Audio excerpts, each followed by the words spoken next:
Assalamualaikum warahmatullahi wabarakatuh.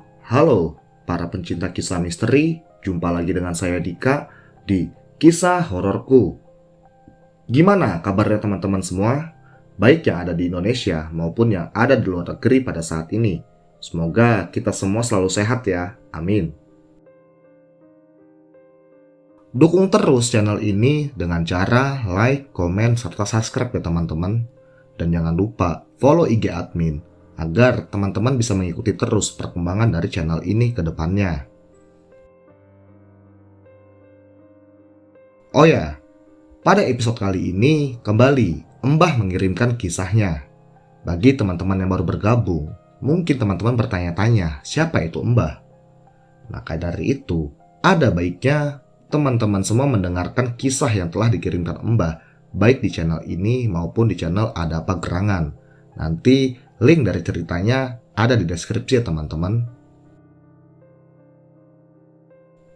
Tapi sebelum kita mulai kisah ini, ada baiknya kalau kita berdoa agar apa yang dialami Mbah tidak terjadi kepada kita semua.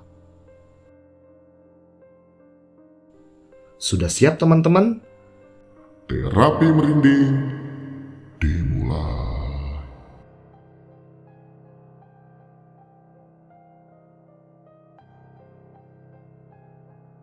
Tepat beberapa hari setelah kematian Ucok, duka mendalam masih saja aku rasakan. Sahabat sekaligus teman, rasa saudara di rantau ini kini telah pergi.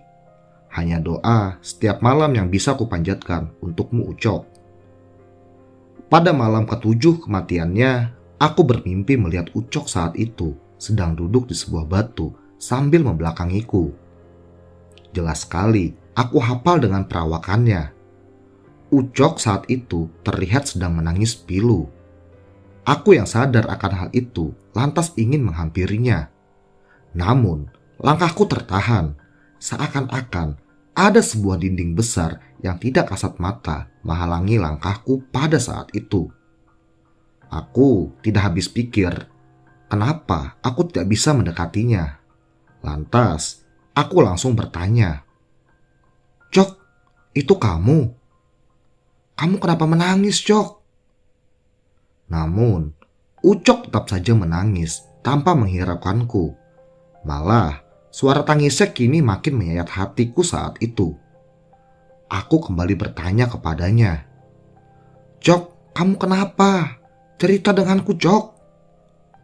Lalu, Ucok membalas, "Dingin, dingin," ujarnya sambil menangis di sebuah batu yang aku lihat pada malam itu. Aku yang heran lantas berusaha keras untuk bisa menggapainya. Namun kembali langkahku terhalang dan seketika aku terbangun. Waktu itu sudah menunjukkan pukul 6 pagi. Aku pun lantas langsung menjalankan sholat subuh di pagi itu. Hari itu aku sudah masuk kerja lagi. Di kantor, aku kembali termenung mengingat kejadian semalam. Namun, tiba-tiba saja Nesya datang menghampiriku.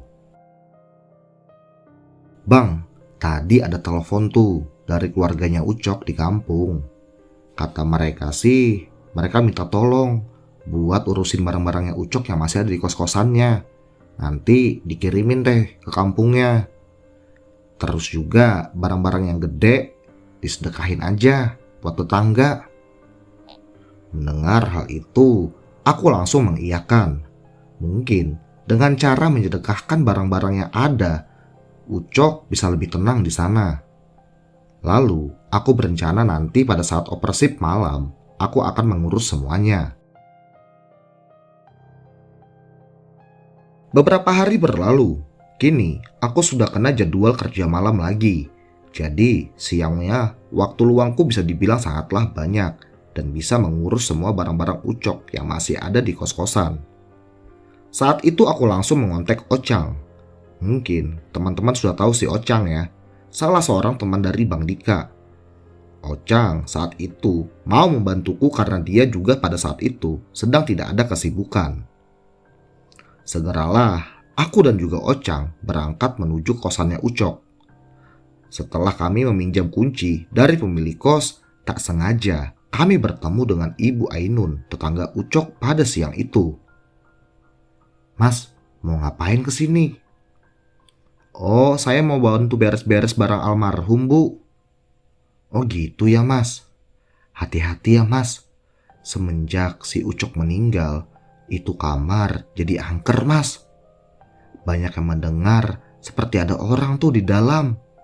Bahkan ada yang pernah melihat tuh kalau di kamar itu ada setan cewek yang mengerikan, Mas. Mukanya hancur banget. Buah dadanya juga panjang, Mas. Mirip kayak wewe gombel." Jelas Ibu Ainun kepada kami berdua di siang itu. Mendengar hal itu, sontak saja aku jadi ingat kembali akan penampakan wanita yang mengerikan tersebut saat aku dan juga Ucok bertemunya di jalan waktu kami ingin kembali ke Kalsel. Bulu kuduku seketika saja berdiri hebat. Namun, Ocang saat itu mencoba menenangkanku. Lalu ia bertanya, "Emang seringnya makhluk itu muncul, Bu?" "Wah, kurang tahu, Mas. Cuma biasanya kalau ada bau pandan yang menyengat dari dalam kamar itu, biasanya pasti ada yang lihat tuh." "Waduh, udah ganggu ya dia," tegas Ocang. "Emang kamu berani, Cang, kalau ketemu yang kayak gitu?" ujarku. "Ya elah, tinggal lari apa? Gitu aja repot," jelas Ocang kepadaku kembali. Segeralah kami masuk ke sana dan membereskan satu persatu barang Ucok. Baju dan juga perabotannya langsung kami sumbangkan dan kami bagikan kepada tetangga sekitar. Namun, surat menyurat yang penting kami segera packing dan segera kami kirim ke alamat Ucok yang ada di kampung. Malam hari pun tiba. Aku saat itu kembali bekerja seperti biasa. Saat jam sudah memasuki pukul 10 malam, aku yang saat itu sedang menonton TV di ruangan CS, tiba-tiba saja dikagetkan dengan suara yang berasal dari pantry, tempat biasa Ucok berada. Aku heran. Perasaan sedari tadi cuma ada aku di kantor ini. Karena takut itu adalah maling, segera aku langsung mengecek ke arah pantry, tempat sumber suara. Dan sesampainya di sana, aku langsung kaget melihat ada sosok lelaki yang bertubuh pucat tanpa baju sedang asik membuat kopi. Sontak saja aku langsung kaget. Lalu aku langsung menegurnya. "Hei, siapa itu? Berani-beraninya masuk ke sini. Belum tahu ya, kamu sama si Mbah nih," tegasku bak seorang jagoan pada malam itu. Mendengar aku bersuara seperti itu, tiba-tiba saja lelaki itu langsung menghentikan aktivitasnya dan segera berbalik arah. Kini, sosok itu langsung berhadapan langsung denganku. Dan alangkah terkejutnya aku melihat kalau lelaki bertubuh pucat itu menyerupai Ucok. Ia tersenyum menyeringai kepadaku dengan wajah yang begitu pucat. Rambutnya pun terlihat basah seakan-akan orang yang baru saja mandi.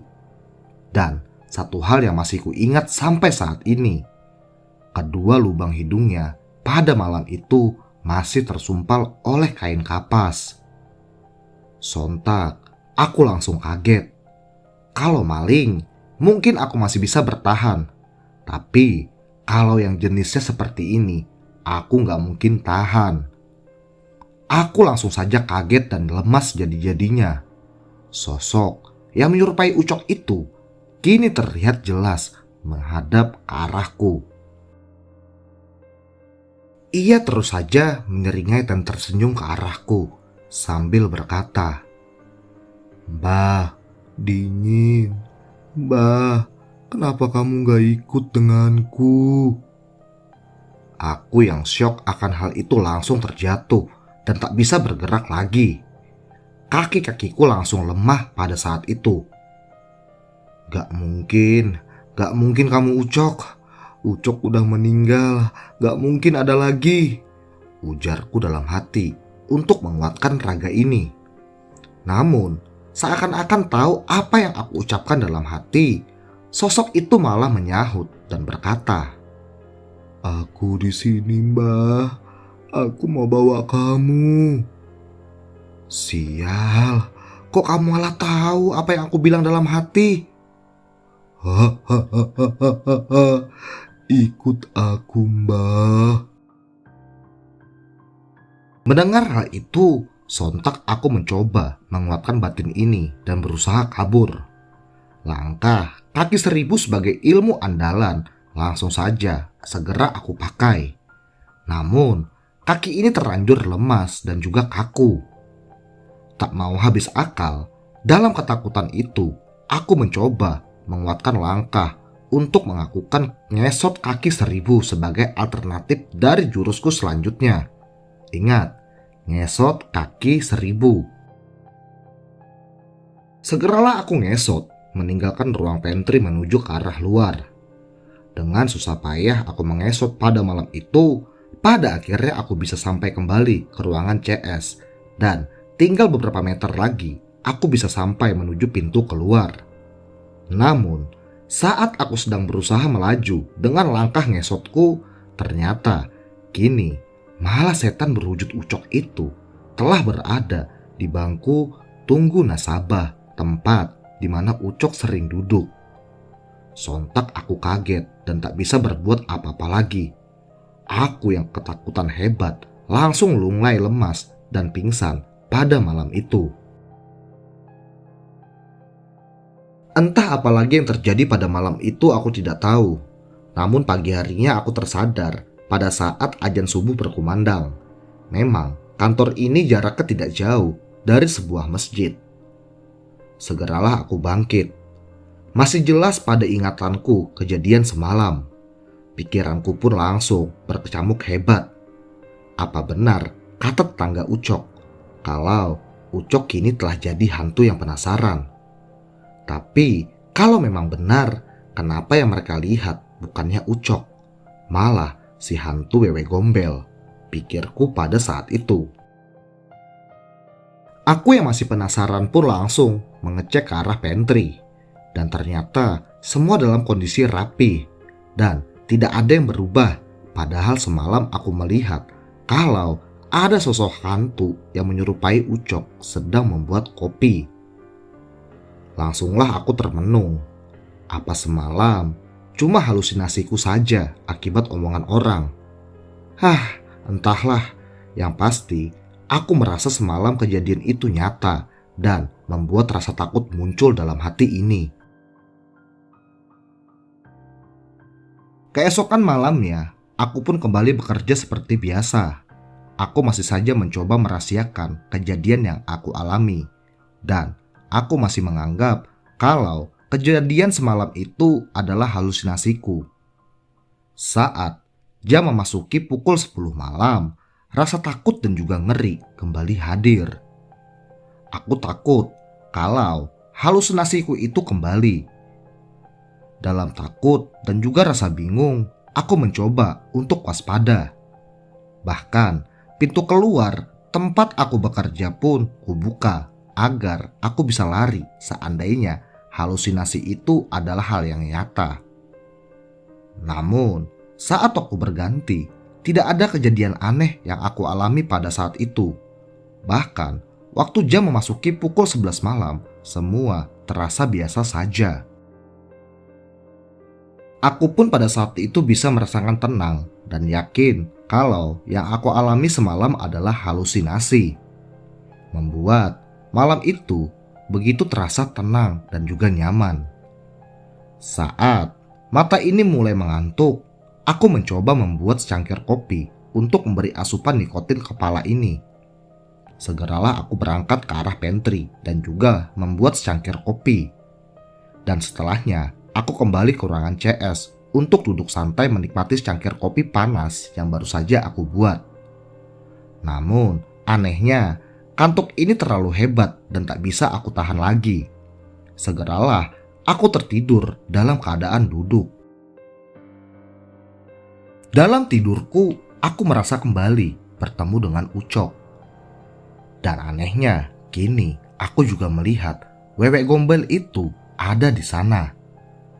Aku melihat Ucok sedang duduk terbalut rantai di lehernya. Dan si Wewe Gombel itu seakan-akan membuatnya menjadi binatang peliharaan. Ucok yang melihat kehadiranku langsung berteriak, "Mbah, tolong, tolong aku mbah, tolong." Ucok terus saja menjerit seakan-akan ia sedang tersiksa dengan keadaannya sekarang. Sontak, sebagai sahabat, aku tidak tega melihatnya. Namun, aku juga takut dengan sosok Wewe Gombel yang ada di sebelahnya. Aku yang melihat hal itu langsung saja mencoba berpikir bagaimana cara untuk menolong Ucok.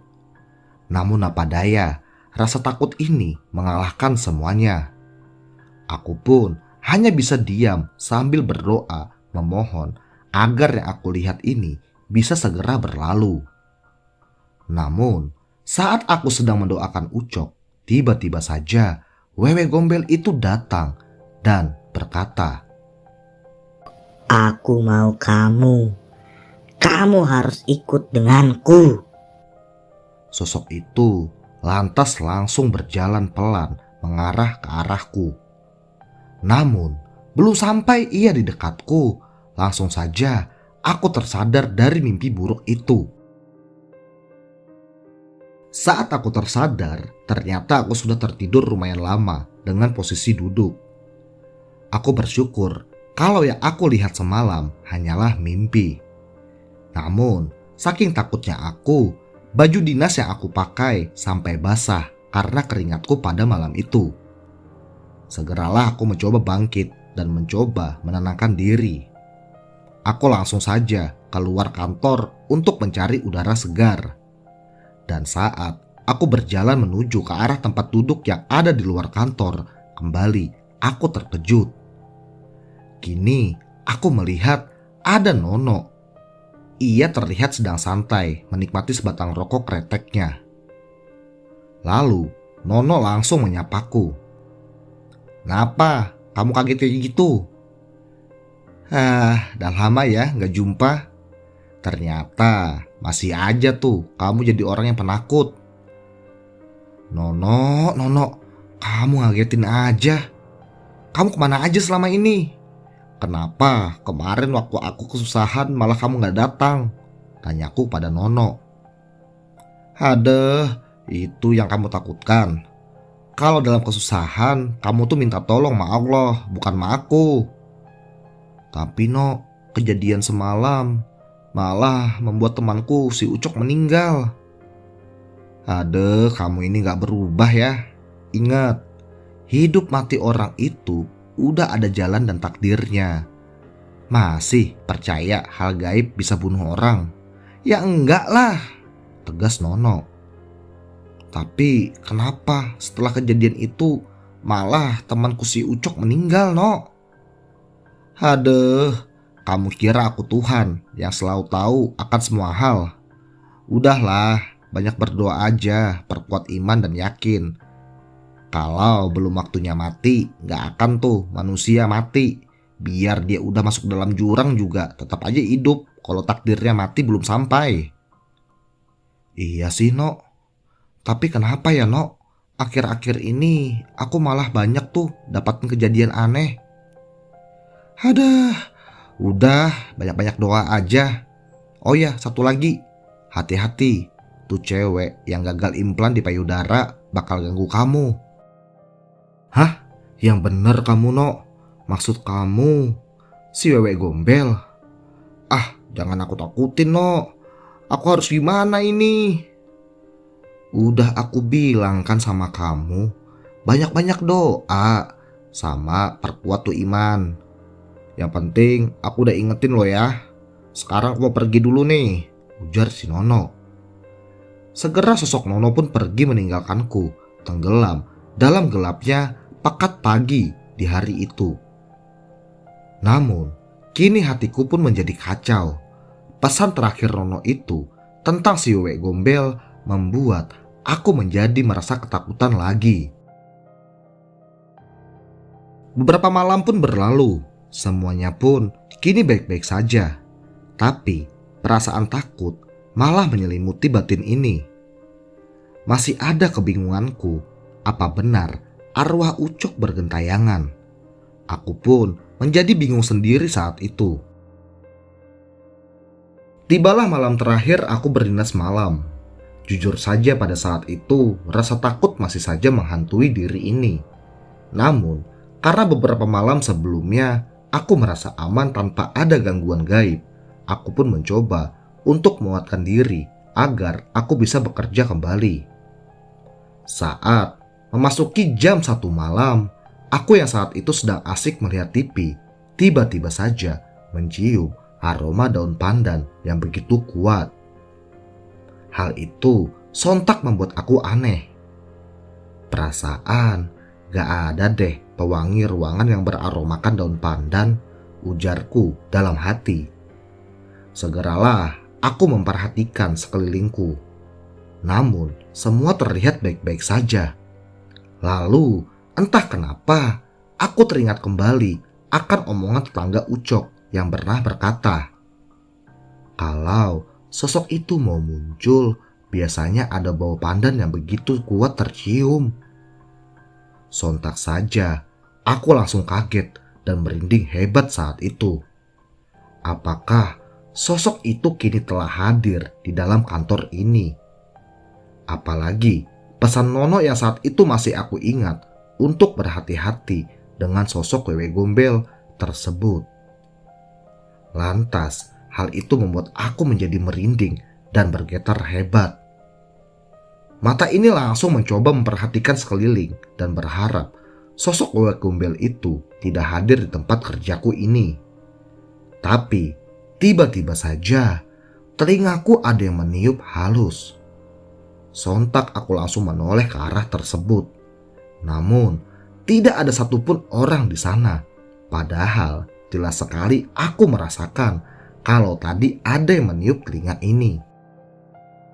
Aku pun menjadi ketakutan hebat. Langsung saja aku berdoa dalam hatiku. Semua doa langsung aku baca. Dan saat doaku mulai aku perkuat, tiba-tiba saja aku mendengar suara.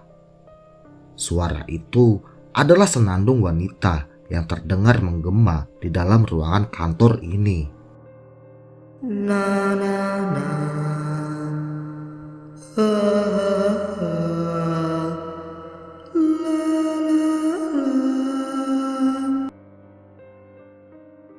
Mendengar suara itu, sontak saja fokus dalam doaku pun langsung buyar. Mata ini langsung tertuju ke arah suara senandung wanita yang sedari tadi aku dengar. Dan alangkah terkejutnya aku melihat kalau kini dari arah senandung itu telah muncul sosok Wewe Gombel yang dulu pernah aku jumpai. Ia tertawa dengan raut wajah yang begitu mengerikan. Bahkan tubuhnya yang dipenuhi dengan koreng itu kini nampak jelas di mataku. Ia pun langsung mondar-mandir di hadapanku sambil bersenandung. Na na na.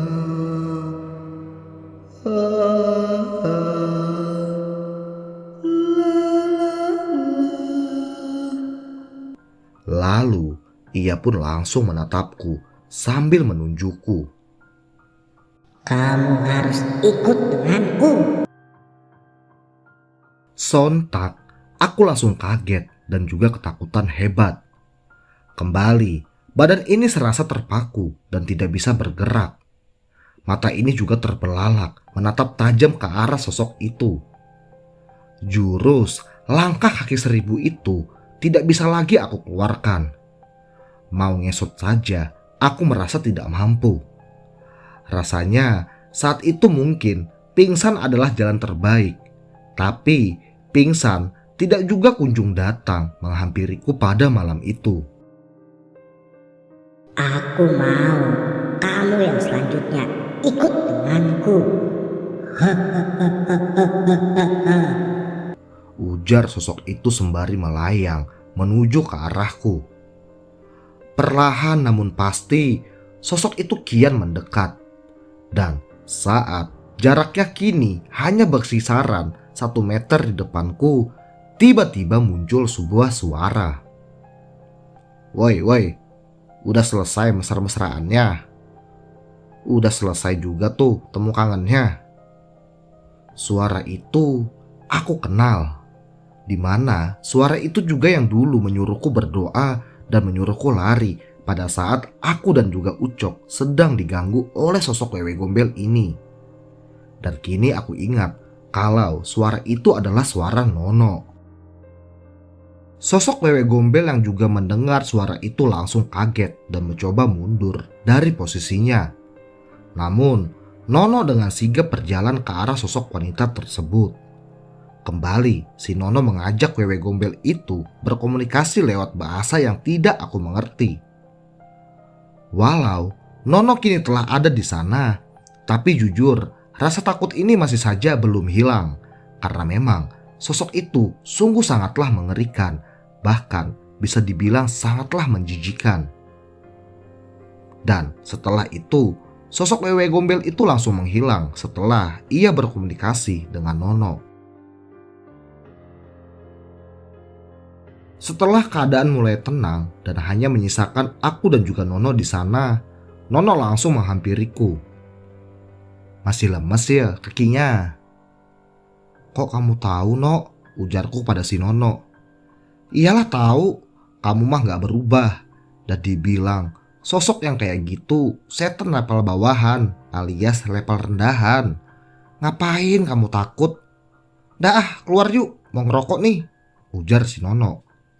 Segeralah aku dan juga Nono keluar menuju ke arah meja jaga yang tersedia di luar ruangan ini.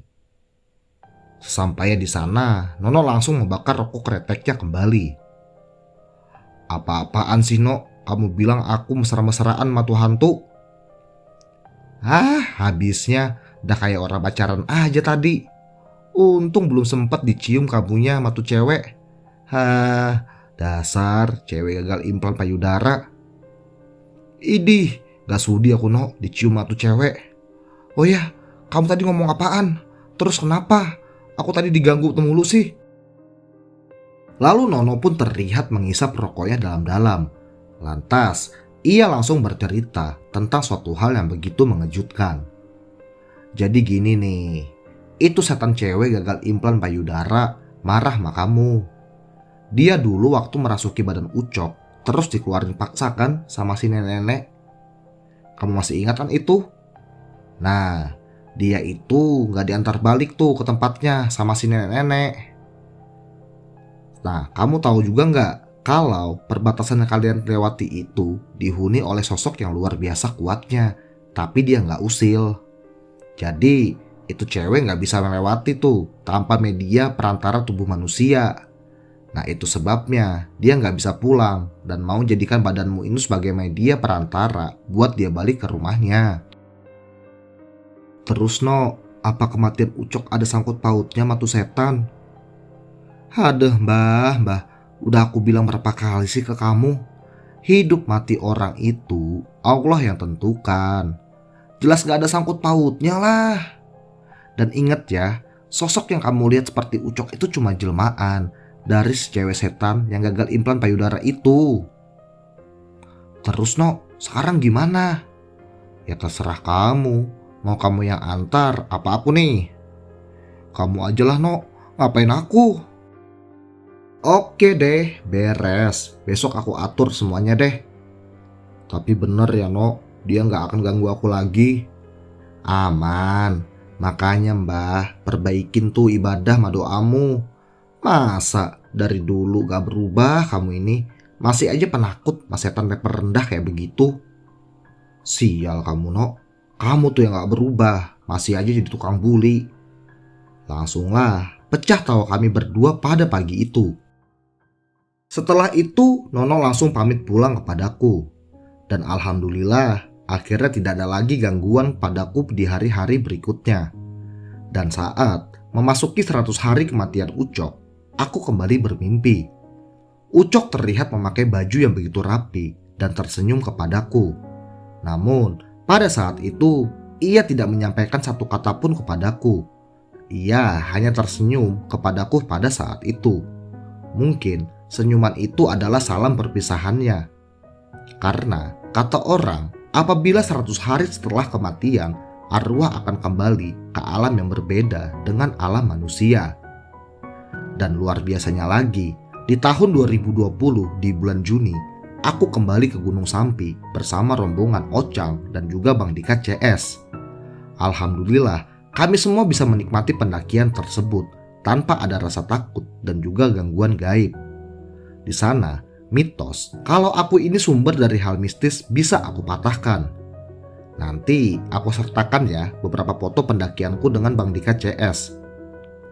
Oke teman-teman, mungkin sampai situ dulu ya kisahku. Semoga ada pembelajaran yang bisa kita ambil. Saya Mbah pamit, sampai jumpa di kisah selanjutnya. Wassalam.